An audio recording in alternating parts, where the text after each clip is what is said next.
ख़बर नाज़रीन नवासा कुंडली का शेयर कंदालूं। करप्शन खिलाफ आलमी ॾींहं के हवाले से असिस्टेंट कमिश्नर की अगवानी में रैली। AC मोहम्मद खान भंगवा की अगवानी में रेवेन्यू ऑफिस का रेवेन्यू और टाउन मुलाजमन रैली कढ़ी है। करप्शन मुल्क और मुआशरे लिए नुकसानकार है, जो मईशत के तबाह करे थी। करप्शन के खात्मे लिए असां सभी के किरदार अदा करण घुर्जे त जी मुल्क तरक्की करे सके। मोहम्मद खान पारां इहो चयो वियो आहे। अचो त सभु गॾिजी मुहिम हलाए मुल्क में करप्शन जो खात्मो आणियूं। ख़बर एक बार शेयर कंदालूं नाज़रीन। कुनरी का करप्शन खिलाफ आलमी ॾींहं के हवाले से असिस्टेंट कमिश्नर की अगवानी में रैली कढ़ी वही है।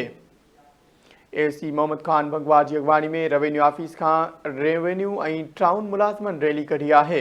करप्शन मुल्क और मुआशरे लिए नुकसानकार है, जो मईशत के तबाह करे थी। करप्शन के खात्मे लिए असां सभी के किरदार अदा करण घुर्जे त जी मुल्क तरक्की करे सके। मोहम्मद खान पारां इहो चयो वियो है। असिस्टेंट कमिश्नर कुनरी पारां इहो चयो वियो आहे त अचो त सभु गॾिजी मुहिम हलाए मुल्क में करप्शन जो खात्मो आणियूं।